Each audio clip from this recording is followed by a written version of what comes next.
Hiburan mendidik jiwa hanya yang terbaik di IKIM, Inspirasi Inforia Islami.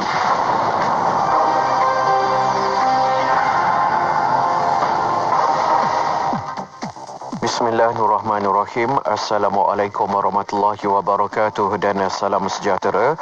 Bersama saya Ahmad Nazari Muhammad Yusof dalam berita IKIM. Pihak Polis Labuan mempertingkatkan pengawasan dan pemeriksaan di sepanjang kawasan pesisir serta jeti dalam usaha menangani kemasukan haram ke Pulau Bebas Sukai tersebut. Pemangku Ketua Polis Labuan, DSP Muhammad Ibrahim Muhammad Ghani berkata, sekurang-kurangnya 12 pasukan pemantau ditugaskan melakukan pemeriksaan 24 jam sehari. Jelas beliau lagi, langkah tersebut adalah sebahagian usaha bagi memastikan orang ramai mematuhi sepenuhnya prosedur operasi standard sepanjang tempoh pelaksanaan Perintah Kawalan Pergerakan PKP. Sejumlah 20,565 pekerja asing di negeri Pahang masih belum menjalani ujian saringan COVID-19 setakat Selasa. Pengarah Pertubuhan Keselamatan Sosial Perkeso Pahang, Tarmizi Mokhtar berkata, hanya 927 pekerja asing telah menjalani ujian saringan berkenaan sejak 1 Januari lalu. Malah operasi khas membabitkan Perkeso, Jabatan Keselamatan dan Kesihatan Pekerjaan serta Jabatan Tenaga Kerja dilaksanakan bagi memeriksa majikan yang menggaji warga asing. Selain itu, katanya terdapat 38 buah klinik yang dilantik di negeri Pahang bagi membolehkan pekerja asing menjalani ujian saringan dalam usaha mengekang penularan wabak COVID-19. Kebanyakan pekerja asing di negeri Pahang terlibat dalam sektor peladangan, pembuatan, perkilangan dan pembinaan. Akhir sekali, Singapura bakal mengenakan peraturan tambahan selama 7 hari ujian bagi semua pekerja dari sektor pembinaan, marin dan proses CMP yang baru tiba dari negara-negara atau rantau berisiko tinggi selepas mereka menamatkan arahan notis duduk di rumah SHN bermula pada 5 Februari. Kementerian Tenaga Kerja atau MOM Singapura berkata, peraturan baru yang akan terpakai kepada pemegang permit kerja dan PAS S disasar bagi menurunkan lagi risiko penularan dari pekerja migran yang baru tiba ke tempat kerja. MOM turut berkata peraturan yang akan dikenakan di fasiliti tertentu itu juga terpakai bagi pekerja yang belum menamatkan tempoh 14 hari SHN pada 5 Februari. Sekian saja berita IKIM untuk edisi 10 pagi ini. Berita seterusnya akan ke udara pada pukul 12.30 hari. Assalamualaikum warahmatullahi wabarakatuh dan teruskan kesetiaan anda bersama IKIM, Inspirasi Inforia Islami. Laporan berita tadi dari sumber bernama Kapsul Masa. Pada tanggal 3 Februari dalam tahun 2000, pameran Kuala Lumpur wujudnya sebuah bandaraya telah dirasmikan oleh Yang Berhormat Datuk Seri Tengku Azlan Sultan Abu Bakar, Timbalan Menteri di Jabatan Perdana Menteri. Pameran ini diadakan sempena sambutan Hari Wilayah 2000. Pameran tersebut memaparkan bangunan-bangunan lama di ibu negara yang mempunyai nilai sejarah serta seni bina tinggi dan unik. Menurut Datuk Bandar Kuala Lumpur, Tan Sri Kamaruzzaman Sharif, bangunan-bangunan ini tidak dirobohkan.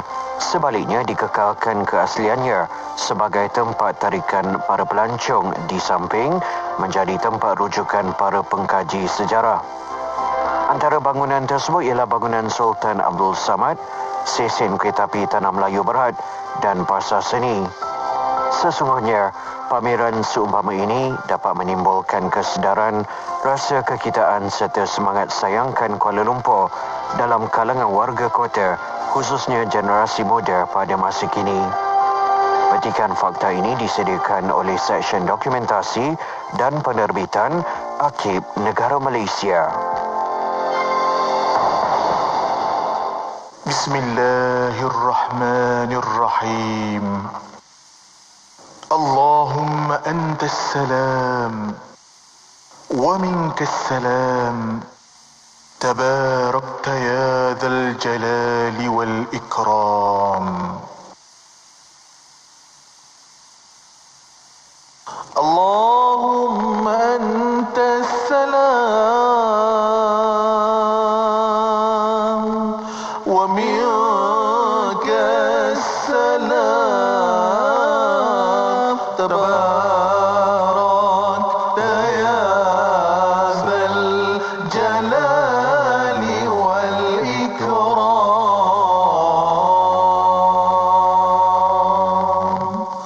اللهم أنت السلام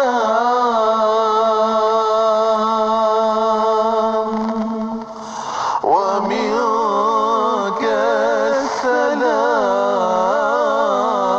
تبارك يا ذا الجلال والإكرام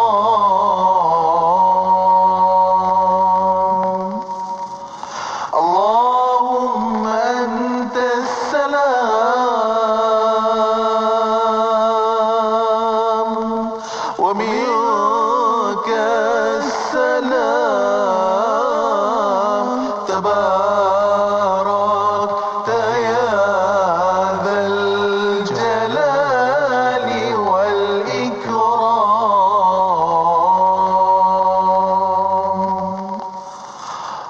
اللهم أنت السلام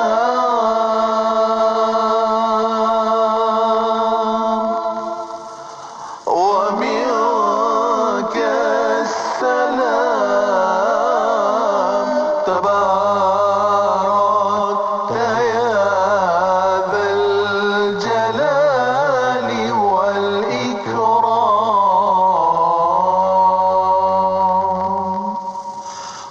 اللهم أنت السلام ومنك السلام تبارك يا ذا الجلال والإكرام Aspirasi IKIM Inspirasi Inforia Islami. Terima kasih untuk anda yang masih lagi setia bersama dengan kami. Assalamualaikum warahmatullahi wabarakatuh. Selamat pagi, salam sejahtera untuk anda semua. Daripada saya, Siti Rohani Surani, kembali temankan anda untuk tugasan konti namanya Aspirasi 10 pagi hingga 2 petang. Pertemuan kita 4 jam bersama untuk hari Khamis hari ini. Harapnya anda semuanya mood baik hari ini. Harapnya baik sampai kesudahlah kan, sampai kita tidur malam nanti kan. Apapun kadang-kadang jadi macam tu, kadang-kadang sebaliknya. Itulah kan, perjalanan hidup kita pun macam alam kan. Kejap siang, betul malam, kejap hujan, kejap panas, kadang-kadang ada pelangi kan, kadang mendung tapi tak hujan pun kan. Macam itulah juga dengan perjalanan hidup setiap daripada kita. Dan kita akan bersama untuk hiburan pembuka tirai hari ini, paduan suara antara Nazri Johani dan Arif Bahran, Sebenarnya Cinta, tajuk lagu ni. Dan kejap lagi kita nak bersama untuk segmen sulung hari Khamis hari ini, iaitu segmen Tahsinul Ibadah. Hari ini pengajian kitab. Kita akan sambung untuk bab zakat, perihal zakat. Kejap lagi bersama dengan Ustaz Muhammad Lufi bin Muharram live di FB Live IKIM nanti. Dan terima kasih Zana Gani yang bantu saya untuk melancarkan video pada pagi ini. Dan terima kasih Warna Pagi Hazwan Syah dan juga Sufian Amrin yang dah pun menemanikan anda sebelum ini. Lagu ni untuk semua. Kembali selepas ini kat mana? IKIM Inspirasi Inforia Islami.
Terima kasih untuk anda yang masih lagi setia bersama dengan kami di IKIM Inspirasi Inforia Islami. Alhamdulillah, Alhamdulillah, Alhamdulillah. Kembali kita untuk setiap pagi Khamis menerusi segmen Tahsinul Ibadah. Dan kita bersama dengan tetamu kita tak asing lagi bersama dengan media tetamu tetap kita iaitu Ustaz Ahmad Lufi Muharram. Assalamualaikum Ustaz. Waalaikumsalam warahmatullahi. Terima kasih. Baik, terima kasih Ustaz bersama dengan para pendengar kita untuk satu lagi episod Tahsinul Ibadah. Dan hari ini merupakan pengajian kitab. Dan kita nak sambung sebenarnya pengajian kitab Matan Zubaid untuk tajuk perihal zakat Ustaz ya. Tapi sebelum tu nak lalukan pendengar kita untuk tonton dan dengar secara langsung segmen Tahsinul Ibadah ni di mana di FB Live kami lah, like kami di IKIM FM. Dan terima kasih rakan saya Zainal Ghani yang membantu melancarkan video Skype pada pagi ni. Baik, cara minggu lepas Ustaz kita berhenti pada baik 444 Ustaz kan. Jadi di awal ni Ustaz mungkin sedikit mukadimah sebelum kita sambung pengajian kita. Silakan. Assalamualaikum warahmatullahi wabarakatuh. Assalamualaikum warahmatullahi wabarakatuh. Bismillahirrahmanirrahim. Alhamdulillahi rabbil alamin. Wa sallallahu ala sayyidina Muhammadin wa ala alihi wa sahbihi ajma'in. Wa la hawla wa la quwwata illa billahil aliyyil azim. Amma ba'd. Terima kasih kepada DJ Siti Nur Siti. Terima kasih sama-sama. Rohani Siti Rohani Surani. Ya. Gantikan JT yang cuti pada hari ini. Ya. Dan seterusnya sidang pendengar IKIM yang dirahmati Allah Subhanahu wa taala. Satu perkara yang perlu diyakini oleh setiap orang Islam di dalam setiap perintah Allah. Di dalam setiap perintah Allah, janji kejayaan untuk manusia. Di dalam perintah Allah, ada janji kejayaan untuk manusia. Apa maksudnya? Contohnya, bila Rasulullah yang bertutur daripada wahyu menjanjikan bahawasanya tidak pernah berkurangan harta disebabkan sedekah. Tak akan berlaku. Satu orang bersedekah, maka hartanya berkurangan. Maka kita sebagai seorang yang beriman meyakini dengan sebulat hati bahawasanya begitulah seperti yang disabdakan oleh Rasulullah. Bila Nabi SAW bersabda, sesiapa yang bersikap tawaduk, merendah diri, Allah akan angkat dia. Saya. Itulah yang akan berlaku. Kerana mungkin berdasarkan percaturan manusia, dia menganggap kalau saya minta maaf, saya ini kira lemah. Kalau saya tidak tunjukkan kesombongan saya, maka saya ini duduk di bawah. Dia menyangka dengan bersikap sombong, dia akan naik. Iya. Tidak. Rasulullah mengajar, barang siapa yang merendahkan dirinya, Allah akan mengangkat darjatnya. Perkara-perkara ini dan seumpamanya, apakah yang akan dapat mendorong kita meyakininya sebulat hati kita, iaitu dengan iman. Beriman dengan sepenuh hati bahawasanya segala sabdaan Rasulullah itu adalah benar. Begitulah juga dalam soal membayar zakat. Jangan kita tengok daripada segi kira-kira kalkulator kita, mesin kira-kira yang nampak kalau saya ada duit 40,000, zakatnya 1,000, maknanya duit saya telah kurang 1,000. Tidak.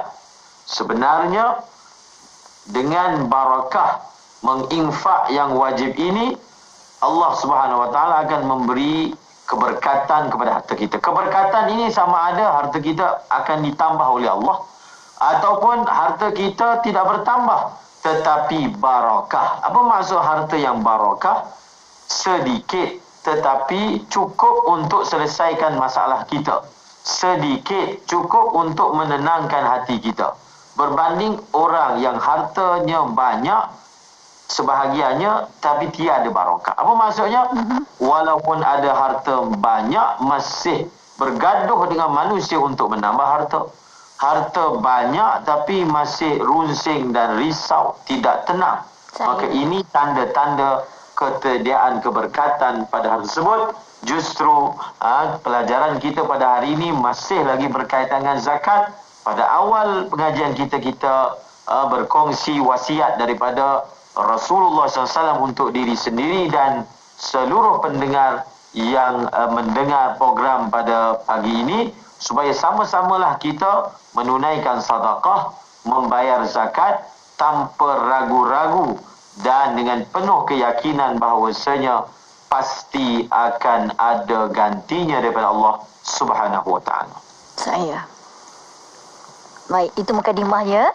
Dan jom Ustaz kita sambung pengajian kita untuk siri yang lalu tentang perihal zakat. Hari ini kita masuk baik ke berapa Ustaz? Silakan. Bismillahirrahmanirrahim. Pada pagi ini pengajian kita diteruskan dengan membicarakan nisab ataupun kadar wajib. Nisab telah dibicarakan pada siri pengajian sebelum ini. Kadar wajib keluar daripada zakat emas dan perak, termasuk zakat wang. Daripada apa? Zakat emas dan perak termasuk zakat wang. Kalau segi nisabnya, zakat emas 85 gram, zakat perak 595 gram.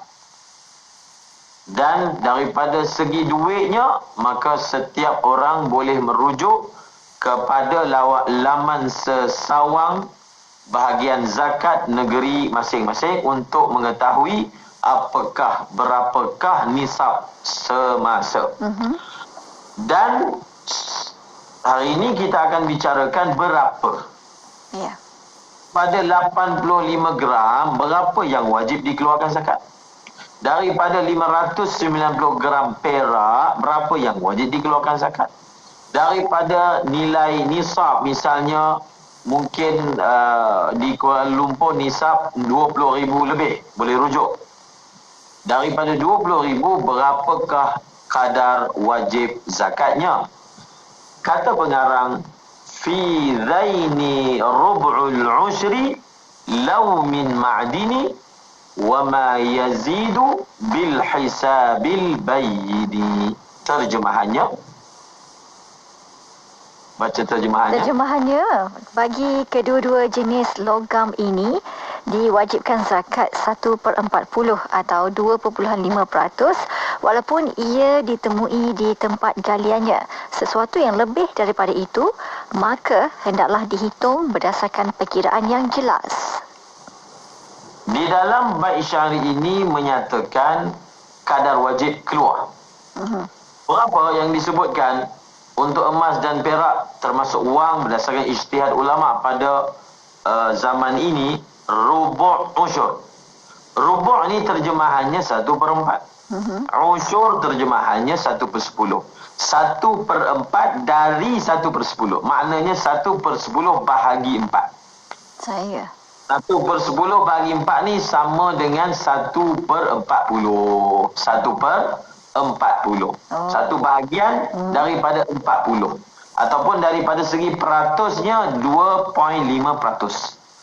Apabila kita sudah mengetahui kadar wajib keluar 2.5% ataupun 1/40 ataupun rubu' usyur dalam bahasa Arab, maka menjadi mudahlah urusan pengiraan zakat kita. Saya bagi contoh. Seorang memiliki wang sebanyak RM40,000 dan dia memiliki dan menyimpannya selama setahun, iaitu cukup haul. Apabila telah sempurna syarat, yang pertama tadi apa dia? Haul, iaitu wang tersebut dia telah simpan selama setahun, dia berjaya menyimpannya. Yang syarat kedua adalah nisab. Nisab bagi bagi zakat wang misalnya RM20,000. Wang yang ada yang disimpan RM40,000. Apa maksudnya? Maksudnya harta dia telah cukup nisab, bahkan melebihi, dan juga telah sempurna haul. Apabila sampai di hujung tahun, dia wajib membayar zakat bagi wang tersebut. Berapa kadar zakat yang wajib dikeluarkan? 1/40 ataupun 2.5% ataupun rubu' usyur dalam bahasa Arab. Maka 40 bahagi 40,000 bahagi 40. 40,000 bahagi 40. Dapatlah kadar wajib zakat, iaitu RM1,000. Daripada 40,000, RM1,000. Mudah kan kiraan dia? Mudah. Jumlah yang kita ada, amount yang kita ada yang telah cukup nisab itu, letak, masukkan dalam kalkulator dan bahagikan 40, hasil daripadanya itulah kadar yang wajib dibayar zakat. Kemudian kata pengarang, lau min ma'dini, walaupun emas dan perak itu adalah daripada hasil galian. Satu emas dan perak kita beli, kita waris, kita dapat dengan pemberian seseorang misalnya, hadiah seseorang misalnya.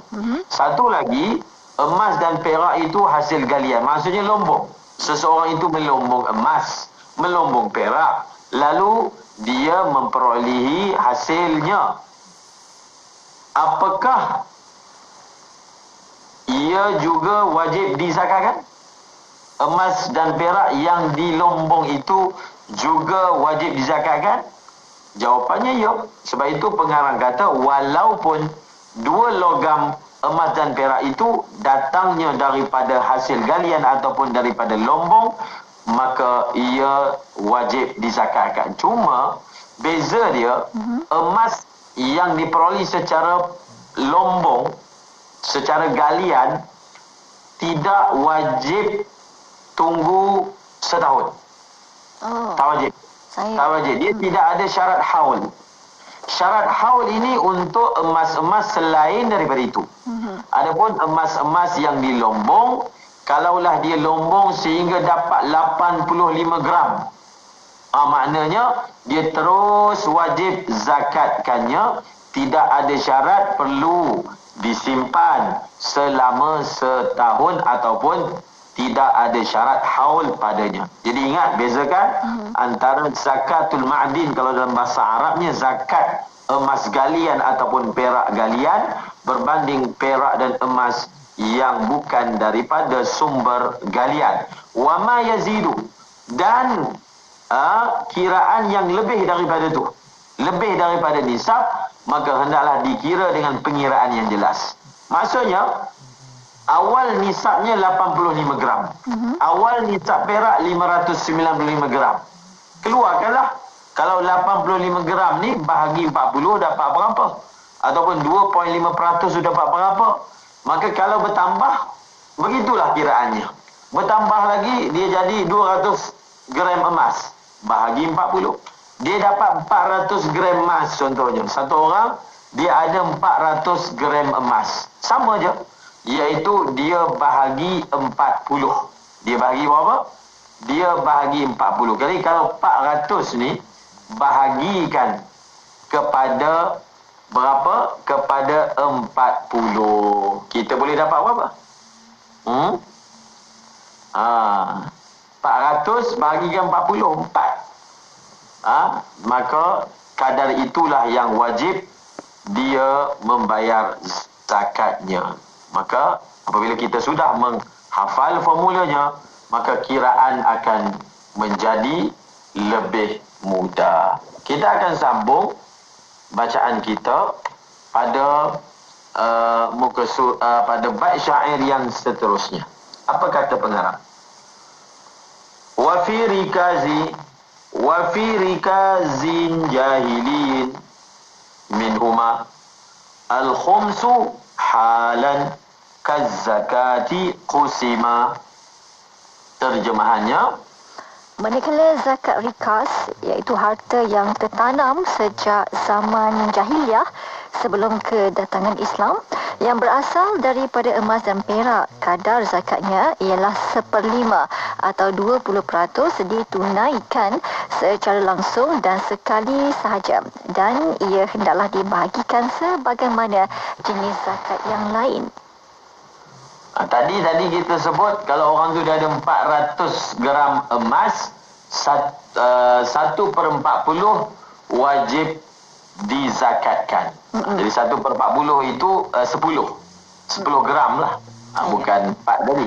10 gram yang wajib dia zakatkan. Yang ketiga disebut sebagai zakat rikas. Sebelum kita masuk pada syarahan masalah zakat rikas ini, saya boleh simpulkan zakat emas ini boleh dibahagikan kepada beberapa bahagian. Pertama, zakat emas dan perak yang bukan daripada hasil galian. Yang kedua, zakat emas dan perak daripada hasil galian, lombong. Yang ketiga, zakat emas dan perak daripada jenis rikas. Jadi saya sebut dalam bahasa Arab dahulu, dipanggil zakatul naqdi, zakatul ma'dini dan zakatul rikazi. Zakatul naqdi, emas dan perak yang sedia ada. Yang kedua, emas dan perak daripada yang dilombong dipanggil ma'din, zakatul ma'din. Dan yang ketiga, zakatul rikas. Zakatul rikas ini, bagaimana kita nak faham maksud dia? Rikas ini kalau dalam penggunaan bahasa kita biasa guna perkataan harta karun. Merujuk kepada harta yang tertanam. Harta yang dijumpai. Harta yang dijumpai itu pula adalah dalam bentuk emas dan perak. Misalnya kalau di Mesir, sekarang ini banyak lagi penemuan-penemuan mumia-mumia lama, kubur-kubur lama yang mana tertanam di dalamnya emas, perak. Jadi emas dan perak yang ditemui itulah dalam segi bahasanya dia dipanggil rikas. Daripada segi kaedah fiqahnya, siapa yang menemuinya, dia berhak memiliki barang penemuannya tersebut dengan beberapa syarat. Dia akan memiliki. So kalau kita hukum dia memiliki harta karun tersebut ataupun harta yang ditemu tersebut, maka dia wajib membayar zakat. Tetapi dia bukan secara mutlak kita boleh memiliki sebarang harta karun ataupun harta yang ditemui tertanam di dalam tanah. Bukan secara mutlak kita penemu itu adalah memilikinya. Kenapa saya bahaskan sekarang ini soal pemilikan sebelum kita bahaskan soal zakat? Kerana untuk kita hukum orang yang menemui harta tersebut wajib membayar zakat, maka kita perlu pastikan status adakah harta yang ditemui itu ataupun harta karun itu ataupun harta rikas itu adalah milik dia ataupun tidak. Harta yang ditemui itu adalah milik dia. Maksudnya dia boleh menikmatinya dengan syarat apa? Dengan syarat yang pertama, harta itu bukan milik orang lain. So kalaulah harta yang ditemui itu ada catatan, ada tanda, mungkin ada tuannya yang simpan di situ, sama ada dimiliki oleh orang Islam ataupun bukan Islam, maka kita tak boleh menggunakan alasan saya yang menemui harta ini maka itu saya punya. Tidak, tak boleh. Kalau ada warisnya, kena kembalikan harta itu kepada para pewaris. Okey. Jadi syarat dia yang pertama apa? Harta itu tidak dimiliki dan diketahui pemiliknya. Dimiliki dan diketahui pemiliknya. Jadi kalau dimiliki, ada tanda-tanda dia adalah milik orang dan boleh pula diketahui siapa warisnya, maka wajib dikembalikan kepada warisnya, sama ada orang Islam ataupun orang bukan Islam. Syarat yang kedua, untuk harta itu dipanggil harta rikas yang menjadi milik orang yang menemuinya, lalu dia wajib zakat, dia hendaklah harta itu jahiliyah. Umur harta tu umur jahiliyah. Apa maksud dia? Maksud dia, harta itu ada tanda-tanda dia adalah milik orang pada zaman jahiliyah. Apa maksud pada zaman jahiliyah? Iaitu zaman sebelum pengutusan Rasulullah sallallahu alaihi wasallam. Zaman sebelum pengutusan Rasulullah sallallahu alaihi wasallam. Maknanya apa? Ini kalau tengok harta ni dah 200 tahun. Rasulullah tak sampai 200 tahun, 2000 tahun. Rasulullah tidak sampai 2000 tahun. 1400 tahun lebih saja. Maka itu dipanggil apa? Itu dipanggil jahiliyah.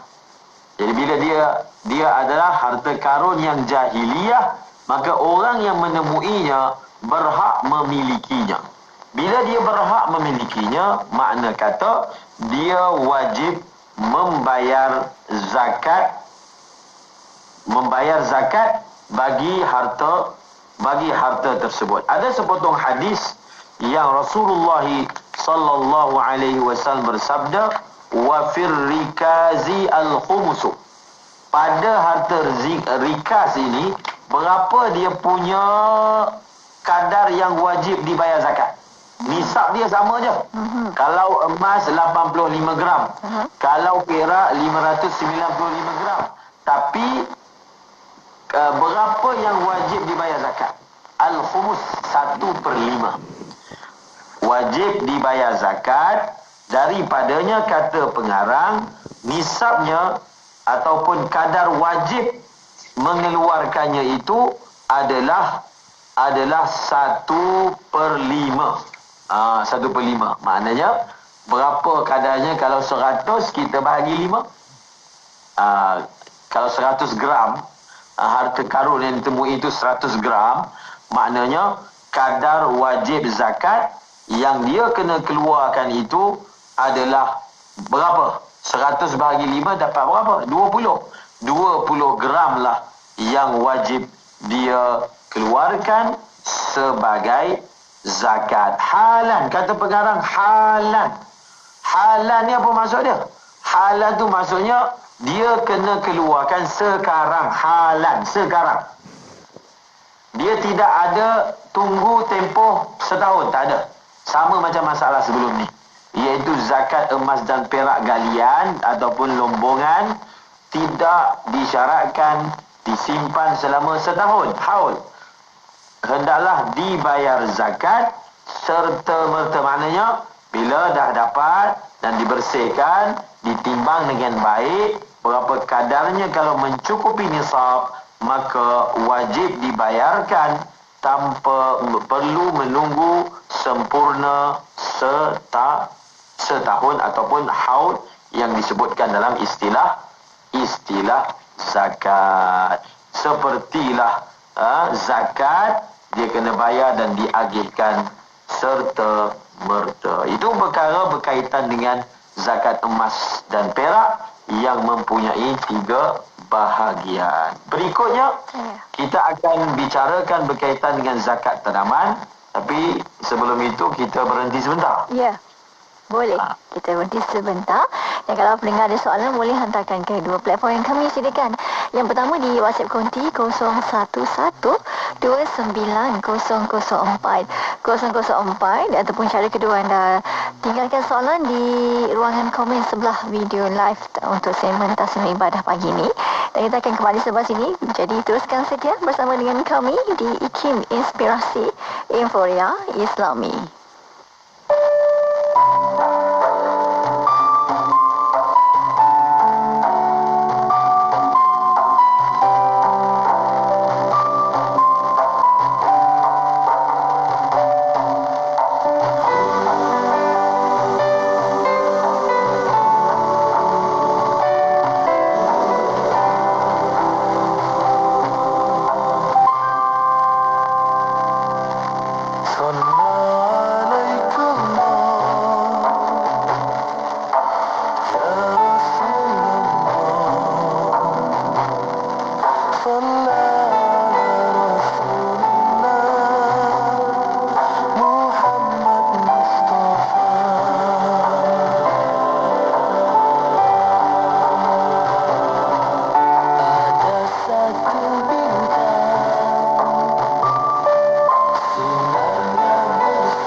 segala sedaya mampu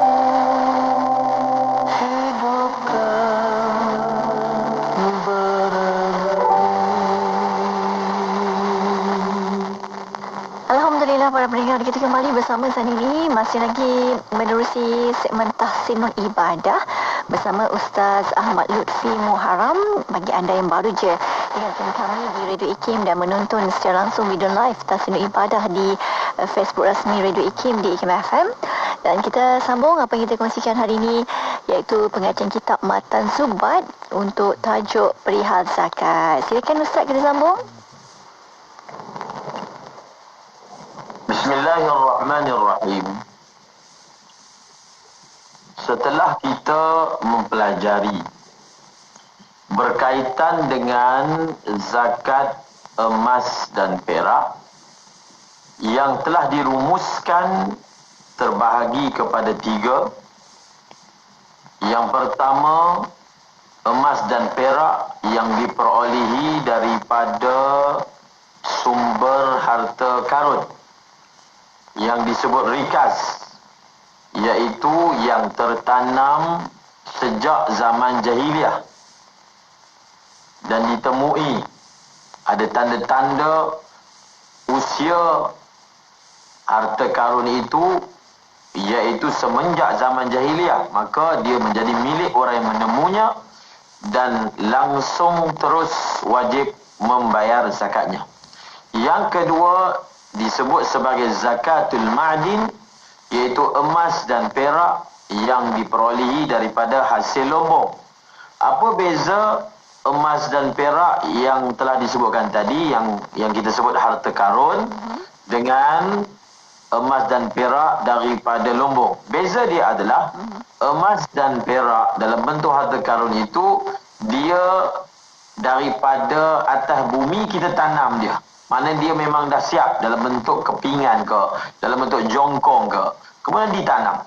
Adapun emas dan perak lombong, dia belum keluar daripada bumi, kita keluarkan. Itu beza dia.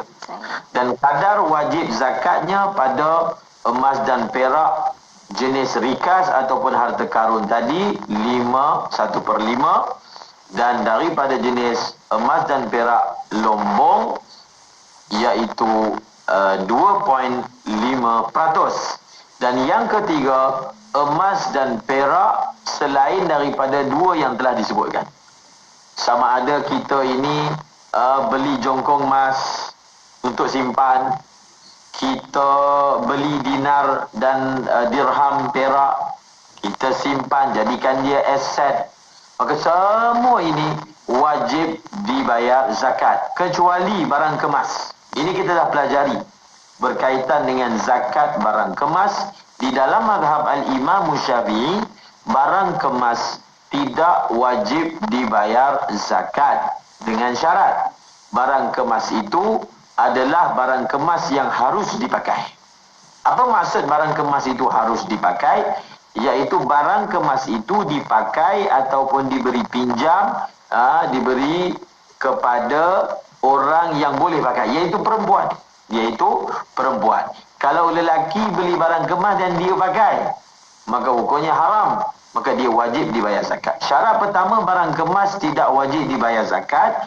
Dia adalah daripada jenis yang halal dipakai, daripada orang yang halal memakainya ataupun digunakan dengan penggunaan yang halal. Itu syarat pertama. Yang kedua, emas dan perak dalam bentuk barang kemas tadi tidak berlebihan ataupun tidak sampai ke tahap israf. Tidak sampai ke tahap israf. Israf ini maksudnya apa? Berlebihan daripada uruf. Urufnya untuk barang kemas ini bagaimana yang biasanya orang pakai, tetapi yang dia pakai itu melebihi uruf. Kita boleh cek di laman Sesawan Zakat Negeri masing-masing kadar uruf. Tapi sepatutnya kadar uruf itu tidak boleh berbeza jauh sangat.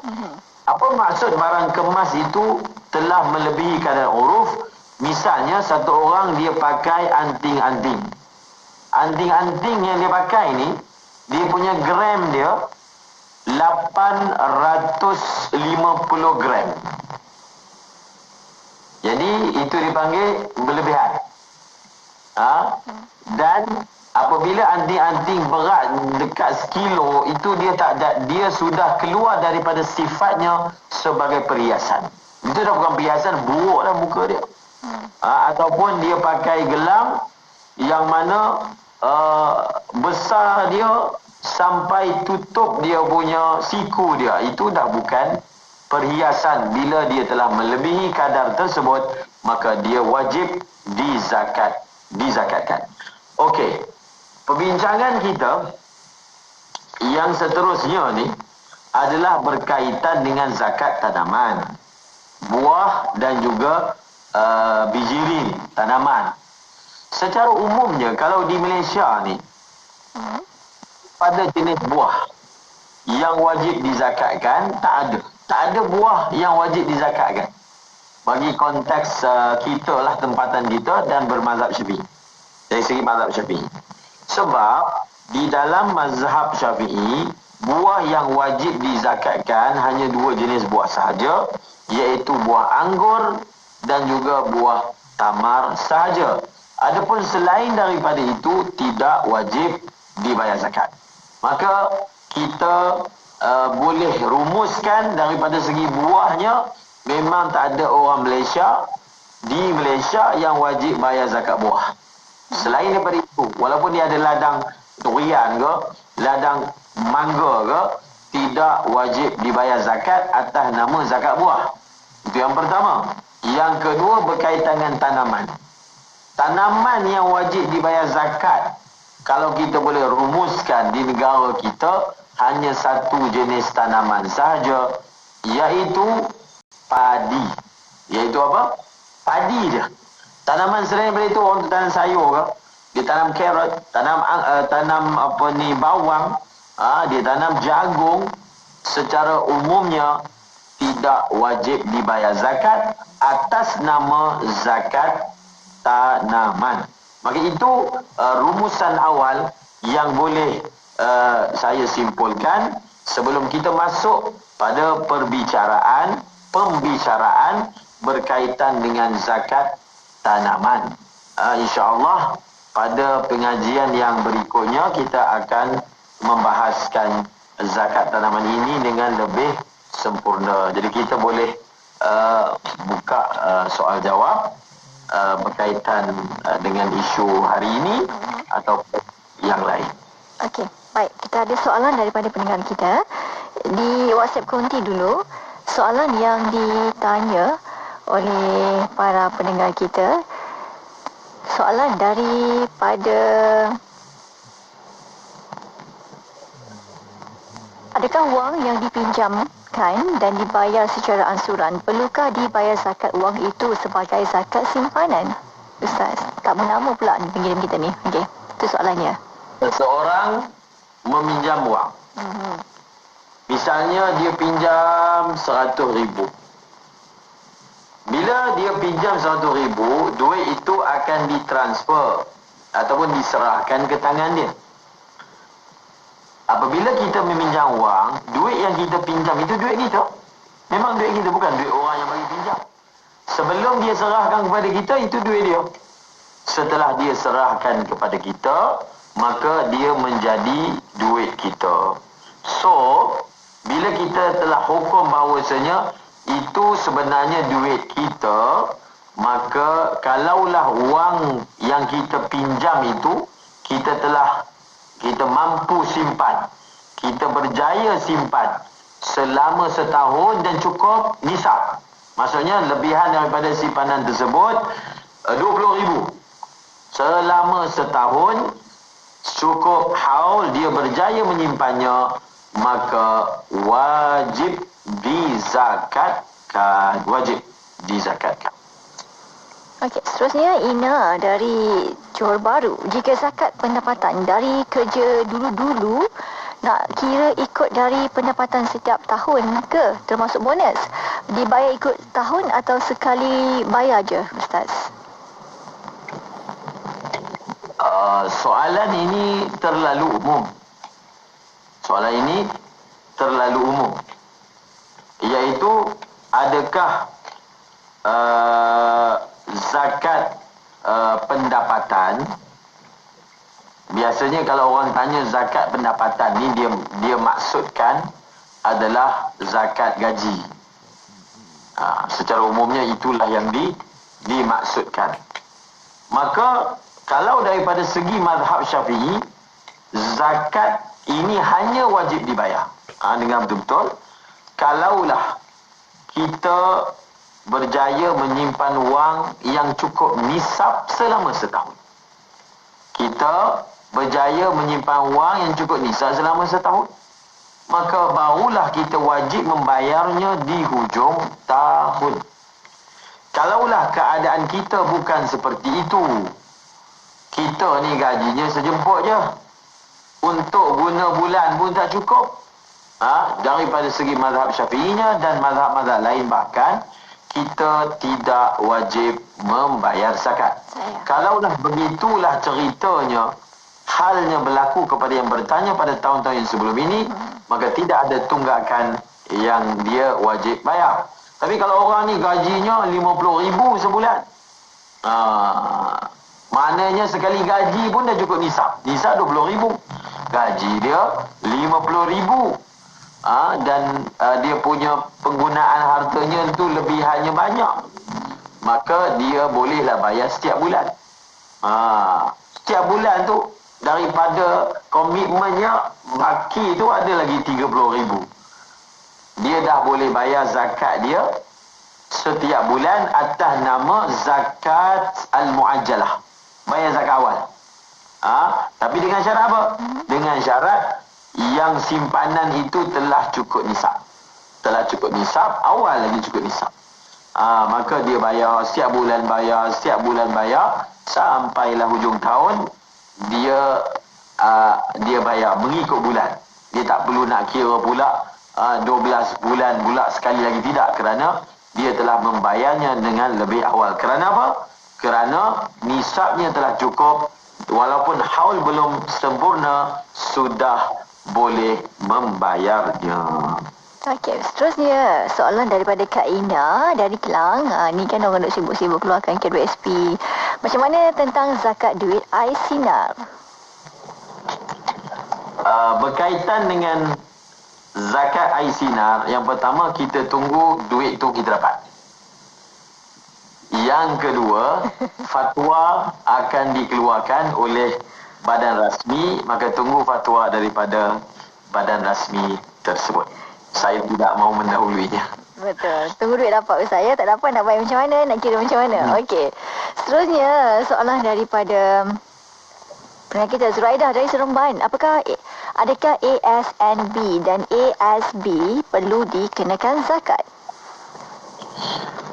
Apabila seseorang itu melabur di amanah saham Berhad, amanah saham nasional, maka adakah perlu dia membayar zakat?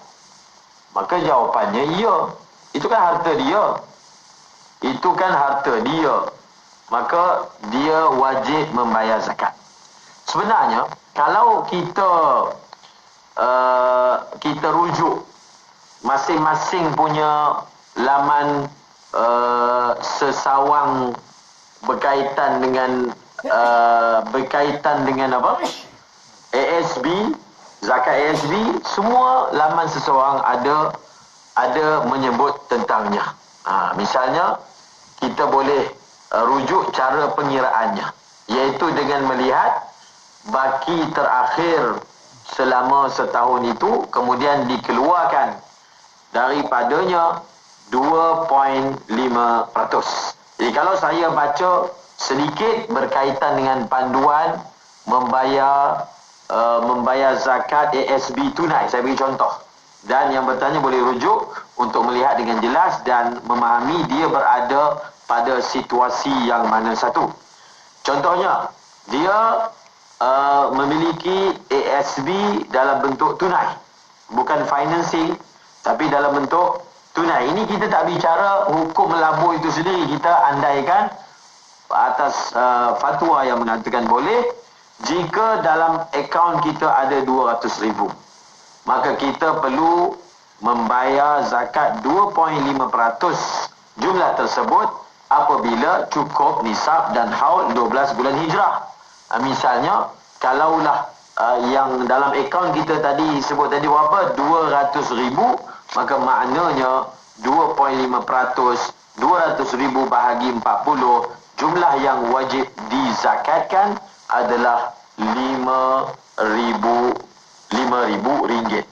Berbeza kalaulah kita ASB kita jenis financing dan dia ada juga financing bercampur dengan keuntungan dan seumpamanya, maka pelbagai situasi dia berbeza ikut yang dialami oleh seseorang, maka masing-masing boleh rujuk kaedah pengiraannya di laman sesawang bahagian negeri masing-masing supaya dia dapat menyelaraskan dan memastikan apa keadaan dia yang berlaku dan apa yang sepatutnya dia lakukan. Baik Ustaz, kesimpulan tentang apa yang kita kongsikan hari ini, silakan. Kesimpulan apa yang kita kongsikan pada hari ini iaitu apa sahaja hasil yang kita perolehi, maka kongsikanlah dengan orang lain. Ada perkongsian yang bersifat wajib, nak ke tak nak ke kita perlu kongsikan. Ada perkongsian yang bersifat sunat. Zakat ini adalah perkongsian yang bersifat wajib, namun sama ada wajib ataupun sunat, kedua-duanya bakal mendatangkan barakah dalam kehidupan kita semua. Wallahu a'lamu bissawab. Terima kasih Ustaz Ahmad Lutfi Muharram bersama kita menerusi segmen Tasniful Ibadah pada Khamis minggu ini untuk penyambungan kitab Matan Zubat yang kita pelajari hari ini untuk tajuk perihal zakat, dan minggu seterusnya sambung untuk zakat tanaman Ustaz bersama dengan DJ asalnya iaitu Yati. Dan terima kasih pendengar yang dengar dan tonton serta tanya soalan, moga memberi faedah buat kita bersama. Assalamualaikum Ustaz. Waalaikumsalam warahmatullahi. Untuk anda teruskan setia bersama dengan kami selepas ini.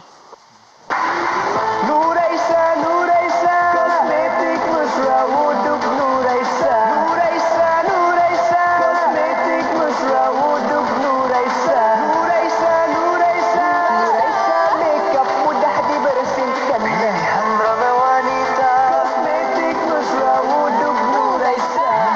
Ramai wanita, kosmetik mesra wuduk Nuraisa. Apa sah? Nuraisa. Bang, ni campur ni satu lagi. Berapa bang?